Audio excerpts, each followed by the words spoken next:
It started when I was 5, and I participated in my first piano competition. My piano teacher had forgotten to tell me to bring my piano books, so I got disqualified from the competition.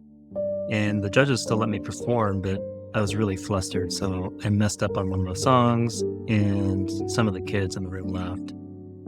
And looking back, there might have only been about 10 kids in the room, and objectively not a huge deal. But the humiliation to my 5-year-old self at the time was really unbearable.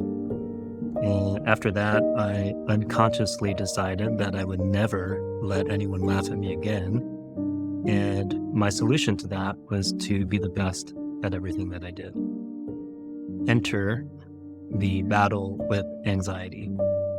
So the main problem with anxiety is that it's never a performance issue. If anything, the highest achievers tend to struggle the most with anxiety because our value hinged on getting approval and praise from others instead of simply being okay with ourselves. So the key point to that is that we were good at exceeding expectations, and we began to attach our self-worth to our achievements. For me, it was winning piano competitions, winning tennis competitions, stat counting as an all-star pitcher in Little League, GPA excellence. And when I entered the workforce, it became about winning pitches, nailing presentations, acing meetings, exceeding client expectations, exceeding manager expectations, exceeding teammate expectations. And unfortunately, the higher that I scored on 360 reviews, the more I felt like a fraud.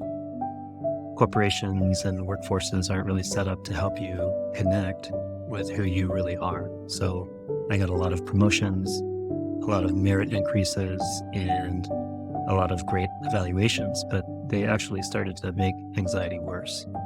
And so the more I leveled up, the more I felt like an imposter and the greater pressure I had to perform.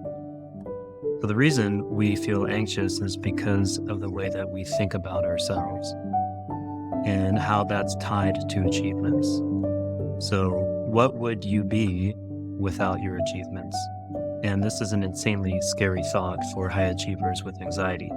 But the quickest way to overcome anxiety is to experience yourself as yourself without needing to do anything at all.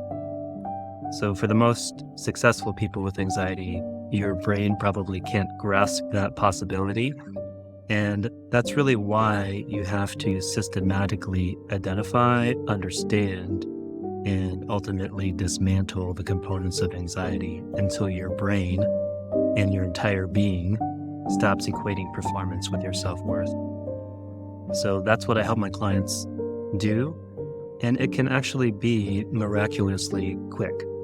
But it does require a degree of self-awareness, discernment, and a willingness to see that your intrinsic value is not at all attached to how well you perform, and that you won't die if you simply stop trying so hard. So if you're interested in dismantling performance anxiety, dismantling high-functioning anxiety, and shifting toward real thriving, real authenticity, real capacity to actually just relax and be yourself, reach out and we can chat.